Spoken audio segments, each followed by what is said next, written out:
नमस्कार दोस्तों, आप सभी का स्वागत है आपके अपने YouTube channel target biology topper में। दोस्तों, आज की इस वीडियो में हम आपको बताने वाले हैं मानव आहार नाल तथा मानव पाचन तंत्र का सचित्र वर्णन करके। ठीक है, जो दोस्तों आपका मानव आहार नाल से संबंधित प्रश्न होता है वो आपके परीक्षा में दो प्रकार से पूछता है।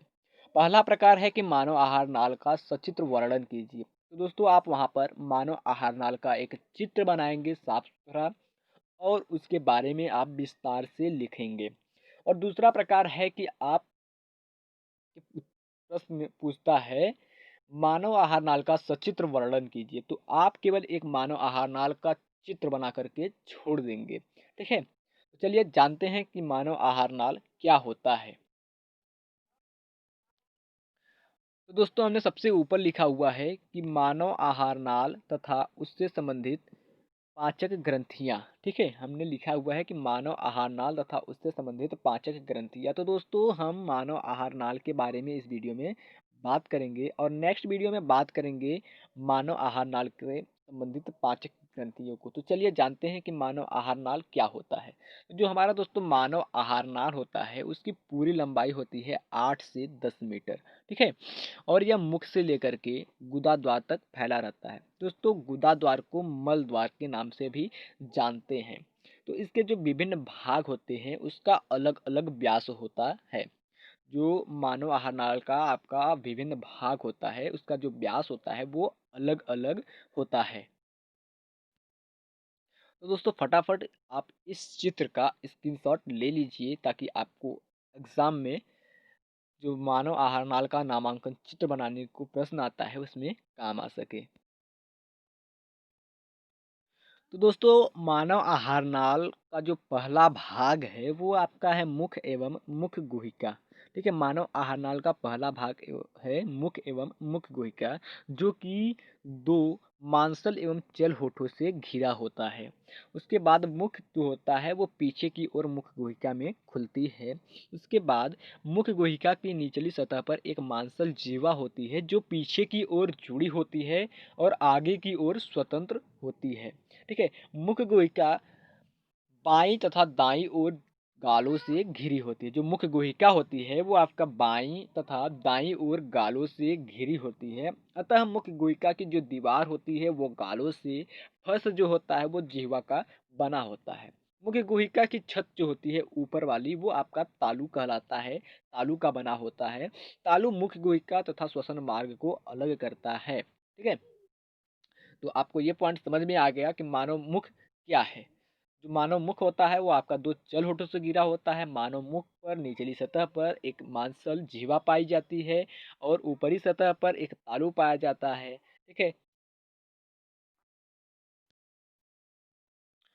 मुख गुहिका महत्वपूर्ण अंग पाए जाते हैं। मुख गुहिका में महत्वपूर्ण अंग पाए जाते हैं जो कि निम्न प्रकार से हैं। नंबर एक पर आपका आता है दांत, जिसे हम टीथ के नाम से जानते हैं।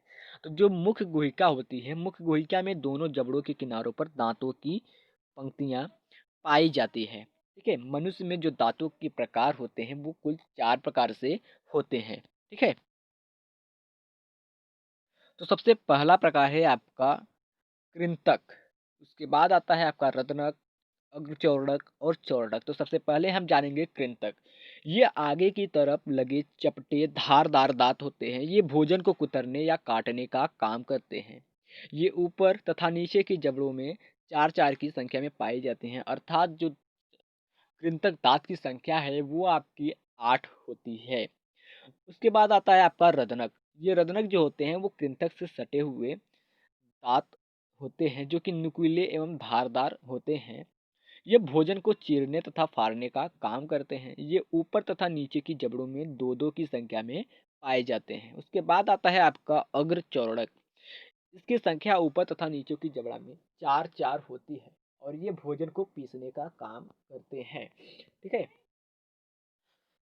और इसके बाद आता है लास्ट में आपका चौथा प्रकार चौड़क। ये ऊपर तथा नीचे की जबड़ों में छह छह की संख्या में होती हैं। इसका काम होता है भोजन को पीसने का और इसका ऊपरी भाग जो होता है वो अधिक चौड़ा होता है, वह उभार युक्त होता है। ठीक है,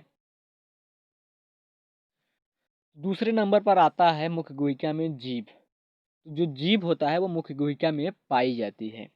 एक लंबी एवं चपटी मांसल संरचना होती है। यह मुख के ओर स्वतंत्र तथा अंदर की ओर सतह से जुड़ी होती है।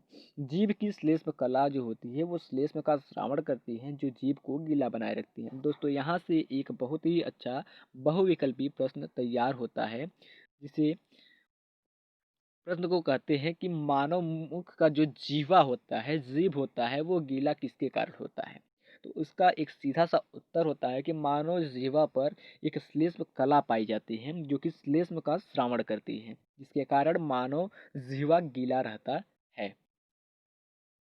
ठीक है। तो जीवा की ऊपरी सतह पर 4 प्रकार की स्वाद कलिकाएं पाई जाती हैं। ठीक है, जो कि कुछ इस प्रकार से हैं।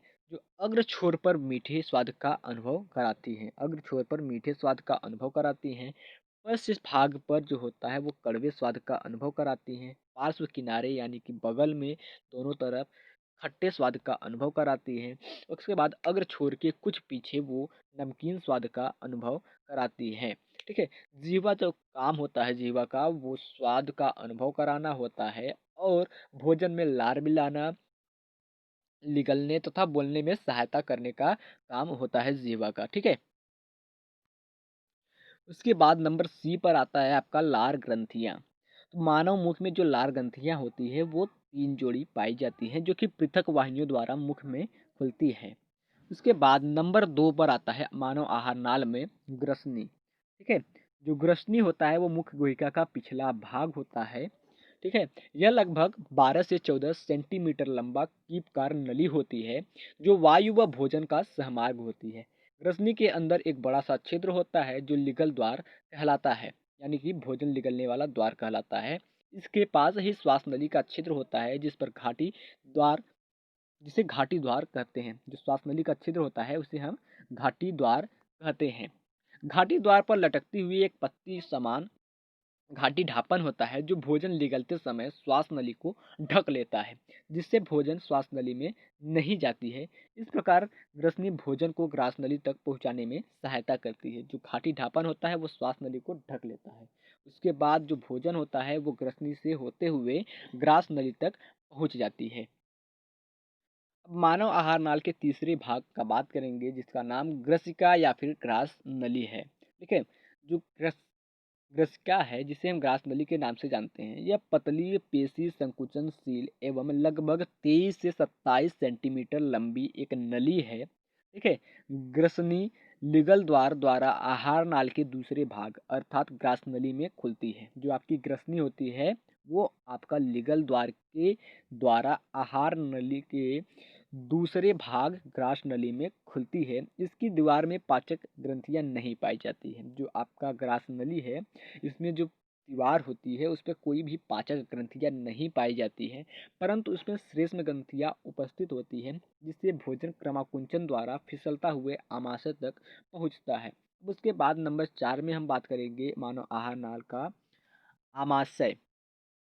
तो दोस्तों जो आमाशय होता है वो लगभग 25 सेंटीमीटर लंबा आहार नाल से सबसे आहार नाल से चौड़ा आहार नाल में चौड़ा थैलीनुमा भाग होता है। ठीक है। आहार नाल में सबसे चौड़ा थैलीनुमा भाग होता है, जो कि जे के आकार का होता है। ठीक है। इसमें जठर ग्रंथियां पाई जाती हैं, जो भोजन पाचन हेतु जठर रस का श्रावण करती हैं। तो यहाँ से भी एक अच्छा प्रश्न तैयार होता है कि जठर रस का श्रावण किस ग्रंथि के द्वारा होता है। तो उसका उत्तर है जठर ग्रंथियों द्वारा जठर रस का श्रावण होता है, जो कि भोजन पाचन में सहायता करती है। ठीक है। उसके बाद प्रत्येक व्यक्ति के आमाशय की दीवार में 3.5 करोड़ जठर ग्रंथियां पाई जाती हैं। ठीक है। प्रत्येक व्यक्ति का जो आमाशय की दीवार होती है उसमें 3.5 करोड़ जठर ग्रंथियां पाई जाती है, जिसमें कि जो जठर ग्रंथि होती है उसमें आपका हाइड्रोक्लोरिक अम्ल, पेप्सिन, लाइपेज नामक एंजाइम पाया जाता है। ठीक है। तो दोस्तों आई होप आपको आमाशय भी समझ में आ गया होगा। तो चलिए आगे देखते हैं। दोस्तों आमाशय के 4 मुख्य भाग होते हैं। पहले नंबर पर आता है आपका कार्डियक भाग। आमाशय का ऊपरी भाग, जिसे ग्रास नली खुलती है। ठीक है, आमाशय का जो सबसे ऊपरी भाग होता है जिसमें ग्रास नली खुलती है उसे कार्डियक भाग कहते हैं। नंबर 2 पर आता है आपका फडिक भाग, यह कि आमाशय का मध्य भाग होता है। उसके बाद आता है आपका पाइलोरिक भाग, यह आमाशय का निचला भाग होता है जो कि छोटी आंत में खुलता है। उसके बाद नंबर डी पर आता है शेषाग्र भाग, जो कि उपरोक्त तीनों के अतिरिक्त बचा हुआ भाग जो होता है वो शेषाग्र भाग कहलाता है। अर्थात कार्डियक भाग, फडिक भाग और पाइलोरिक भाग के बाद जो बचा हुआ पूरा संपूर्ण भाग होता है वो आपका शेषाग्र भाग कहलाता है। मानव आहार नाल में पांचवा भाग आता है छोटी आंत, जिसे हम क्षुद्रांत के नाम से जानते हैं। तो यह भोजन के पाचन तथा अवशोषण का मुख्य केंद्र होता है। छोटी आंत जो होती है इसमें जो भोजन होता है वो पाचक करता है और अवशोषण करता है, इसलिए इसे भोजन के मुख्य पाचन तथा अवशोषण का केंद्र माना जाता है। यह लगभग 6 से 7 मीटर लंबी, 2.5 सेमी चौड़ी तथा अत्यधिक कुंडलित नली होती है। इसका अधिकतर भाग जो होता है वो रसांकुर से भरा होता है। ठीक है, इसके जो अधिकतर भाग होते हैं उसमें रसांकुर पाए जाते हैं जो भोजन पाचन तथा अवशोषण के लिए सहायता करते हैं। तो छोटी आंत को निम्न 3 भागों में बांटा गया है। नंबर 1 पहला भाग है आपका ग्रहणी। ठीक है, जो ग्रहणी है वह लगभग 25 सेंटीमीटर लंबी तथा सी तथा यू आकार की होती है। जो आपकी ग्रहणी है वो आपकी 25 सेंटीमीटर लंबी, सी तथा यू के आकार की होती है। ठीक है, मध्यांत, उसके बाद आता है ग्रहणी के मध्यांत। नीचे की ओर ग्रहणी मध्यांतर में खुलती है। जो आपकी ग्रहणी होती है वो आपकी मध्यांतर में खुलती है, जो लगभग 2.4 मीटर कुंडलित नलिका होती है तथा इसका व्यास जो होता है वो 4 सेंटीमीटर होता है। नंबर सी पर आता है आपका शेषांत्र। ठीक है, मध्यांतर लगभग 3.4 मीटर लंबी कुंडलित नलिका में खुलती है, जो छोटी आंत का अंतिम हिस्सा होता है। इसकी दीवार मध्यांतर से पतली होती है। यह बड़ी आंत में खुलता है। छोटी आंत के इस भाग में रसांकुर पाया जाता है, जो कि पचे हुए भोजन का अवशोषण कई गुना बढ़ा देता है। छोटी आंत की शुरुआती भाग में प्रोटीन, कार्बोहाइड्रेट, न्यूक्लिक अम्ल व वसा पूर्ण रूप से पाचन होता है। नंबर 5 बड़ी आंत, जिसे बृहदांत के नाम से जानते हैं, आहार नाल का अंतिम भाग होता है। जो बड़ी आंत होती है वो आहार नाल का सबसे अंतिम भाग होती है। यह लगभग 1.5 मीटर लंबी तथा 4.7 सेंटीमीटर चौड़ी लंबी नलिका होती है। इस भाग में पचे हुए शेष भोजन का तथा जल का अवशोषण होता है और साथ ही अपच भोजन को बाहर निकाल देता है। इसे निम्न 3 भागों में बांटा गया है। ठीक है, जो बड़ी आंत होती है इसे निम्न 3 भागों में बांटा गया है। नंबर 1 है आपका सीकम, दूसरे नंबर पर आता है आपका कोलन और तीसरे नंबर पर आता है आपका मलाशय। ठीक है, तो सबसे पहले हम बात करेंगे सीकम की। ठीक है, यह लगभग 5 से 8 सेमी लंबी एक नली होती है। उसके बाद आता है आपका कोलन, यह उल्टे यू के आकार की होती है। आपका जो सीधा यू होता है वो इस प्रकार से लिखा जाता है, लेकिन जो कोलन होती है वो आपका उल्टे यू के आकार की होती है, तो वो कुछ इस प्रकार से देखने को मिलेगी आपको। जो कोलन होता है उसमें 4 खंड पाए जाते हैं। इस चारों खंड का नाम है अवरोही खंड, अनुप्रस्थ खंड, अवरोही खंड, सिग्माइड खंड। ठीक है, ये 4 खंड हैं।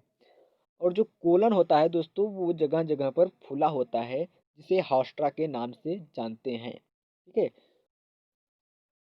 तो यहाँ से भी एक प्रश्न बनता है कि जो कोलन होता है जगह जगह पर फूला होता है, तो उस फूले हुए जगह को किस नाम से जानते हैं? तो उसका आंसर होगा हास्ट्रा। हास्ट्रा के नाम से जानते हैं कोलन में फूले हुए जगह को। नंबर 3, ठीक है, बड़ी आंत में नंबर 3 है आपका मलाशय। यह बड़ी आंत का अंतिम भाग है जो लगभग 15 सेंटीमीटर लंबा होता है। मलाशय की भित्ति बहुत पतली होती है। मलाशय का अंतिम भाग गुदानाल